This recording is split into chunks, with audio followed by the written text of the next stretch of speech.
Alverbetógrafo, Enfatologia, página 37, terceira linha. Vivemos imersos numa sociedade do hiperconsumo a qualquer preço.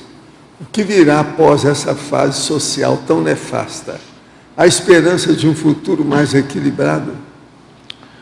Tem vários autores que estudam essa questão do hiperconsumismo, né? E o que a gente vê, ou sim, o que a gente deduz, né? Esse hiperconsumismo em si, ele é insustentável, tá? Ele é insustentável por várias razões. E uma delas é a própria razão, sob o ponto de vista da existência desse planeta ou da própria ecologia, tá? Hoje, nós temos um mundo com mais de 7 bilhões de pessoas. Nós temos alguns milhões de pessoas, principalmente os países desenvolvidos, que têm um padrão de consumo que, se fosse espraiado, que se fosse replicado pelas populações dos outros países subdesenvolvidos ou em desenvolvimento, o mundo seria inviável, tá?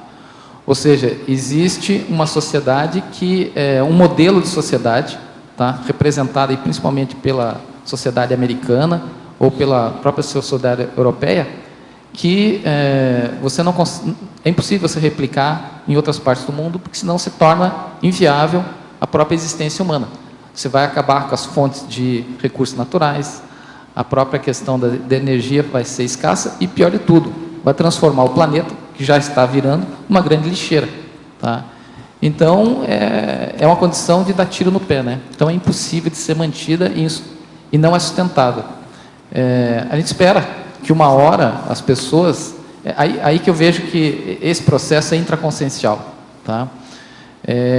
A questão, mais do que a gente simplesmente criticar os governos, criticar as outras pessoas, os outros países, a gente tem que fazer o dever de casa.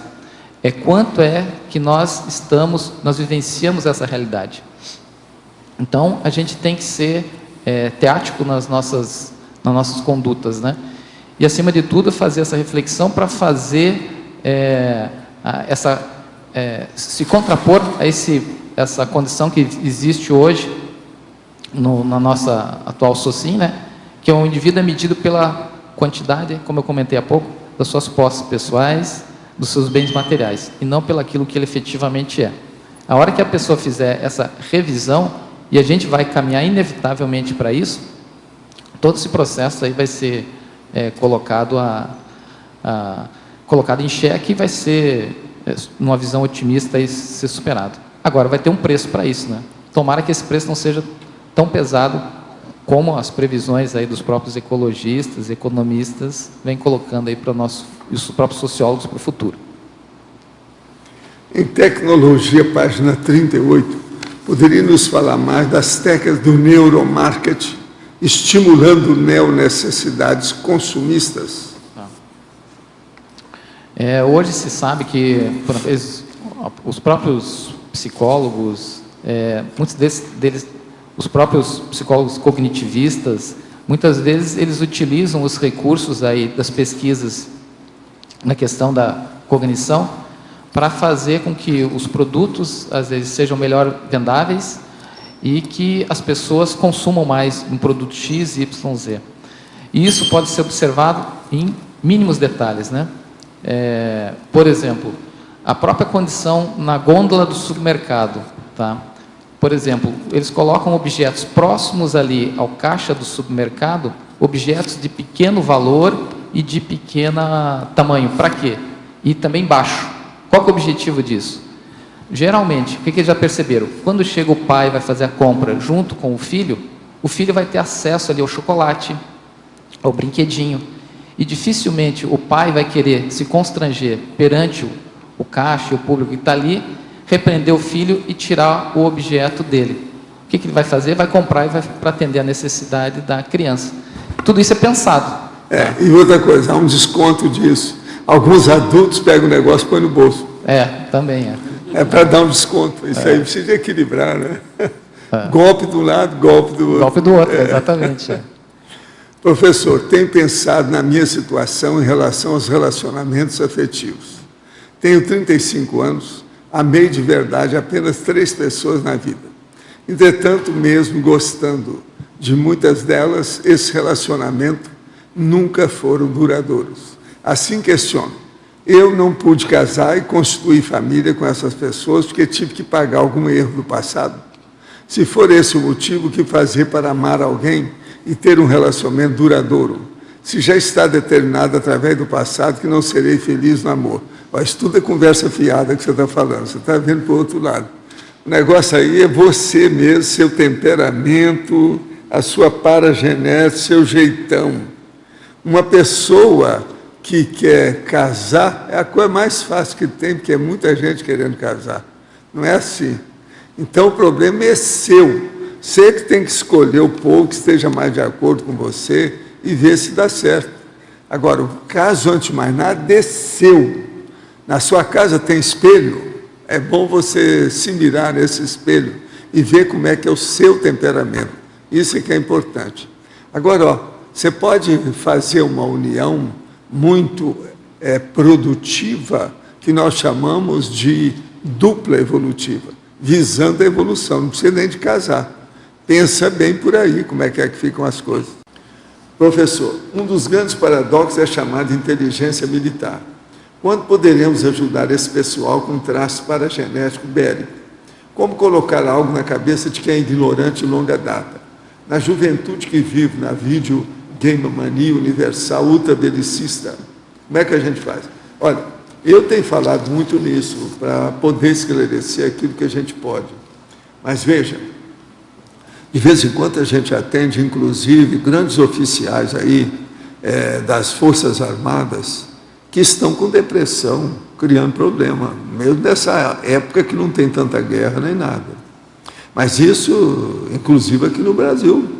E o Brasil não é tão belicista assim. Mas tem gente que entra em parafuso na hora.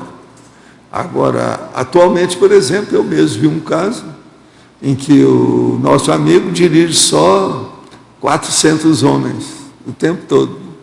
E eu fiz arco voltaico, fiz uma opção de coisa para melhorar, para levantar o ânimo da situação. Aí eu falo para ele, como é que é? Acima de você, os oficiais, como é que são? Eu falo assim, estão pior do que eu. O cara com quem ele tem que falar está pior do que ele.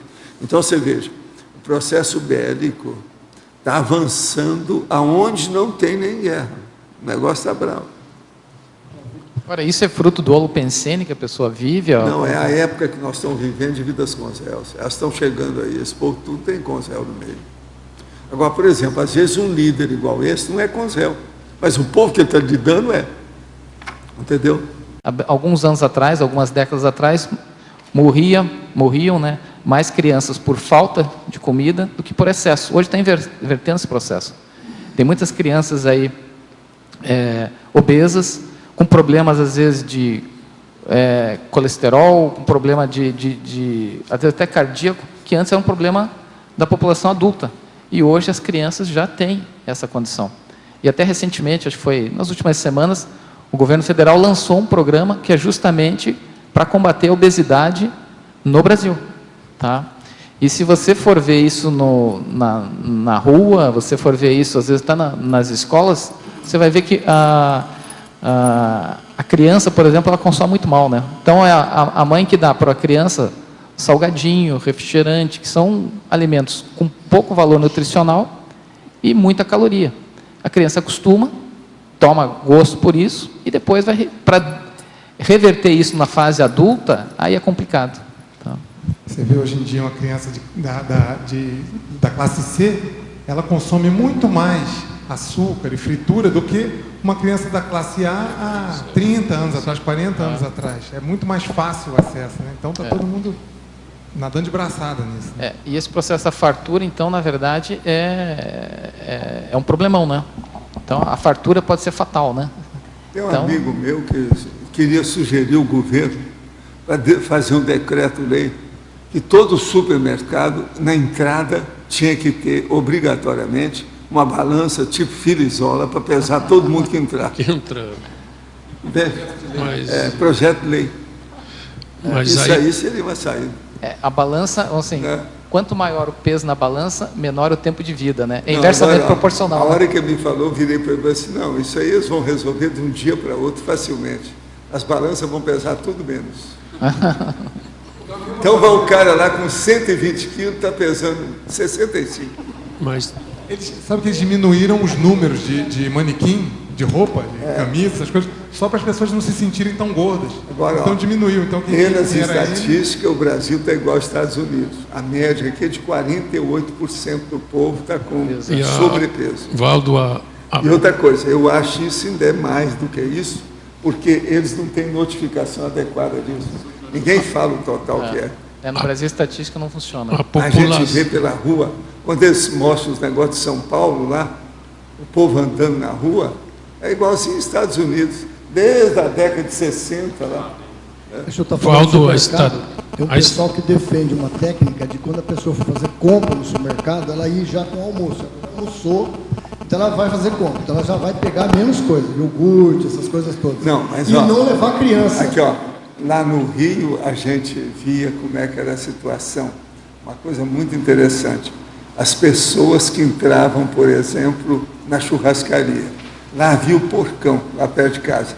Então, às vezes eu ia ao porcão para analisar a elencologia da freguesia. Então você via a maioria entrando, a barriga chegava alguns minutos antes da pessoa. E outra coisa, alguns chegavam já mastigando alguma coisa. Isso é impressionante. Outra coisa, às vezes você via 3 pessoas chegando, todas as 3 com excesso de peso. Agora, era o povo que demorava mais na churrascaria. É impressionante. Eu acompanhei isso tudo para ver a reação, você está entendendo? Psicológica da coisa, ver como é que é. Agora, o porcão lá era impressionante. E outra coisa, tudo gente de alto poder aquisitivo, pela roupa, a situação toda, entendeu?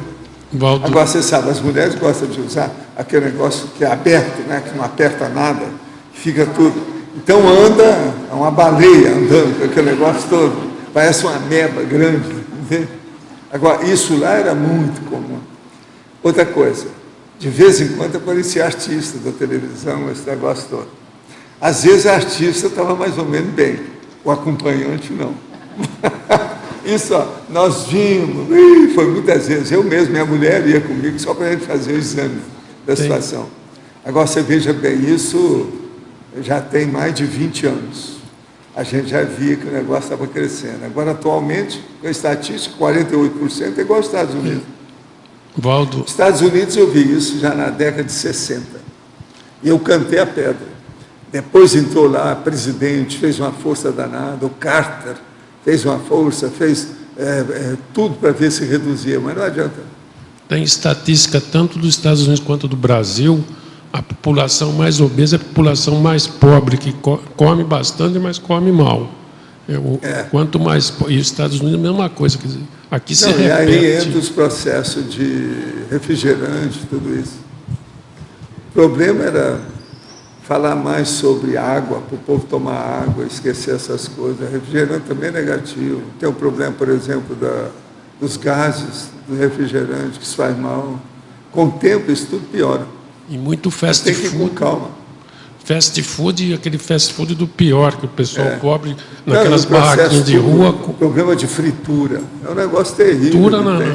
Come naquelas barraquinhas de rua, boteco. Agora, a gente tem que descontar nessa questão de sobrepeso as pessoas que são macroesplâncnicas, que elas têm os órgãos e vísceras grandes. Os sistemas são grandes. Essas nunca vão emagrecer. Mas não é isso. A gente tem que ver são aqueles que não são assim, que a biotipologia é outra e, no entanto, a pessoa está com excesso. São esses que a gente tem que ver. E nos Estados Unidos, lá faz uns 2 anos atrás, a gente foi visitar a Disney. É impressionante a quantidade, não só de obesos, mas a cultura do sedentarismo, né? Então, jovens, você via assim de 14, 13, 12 anos, andando com uma espécie de umas motos elétricas. Não tem moto.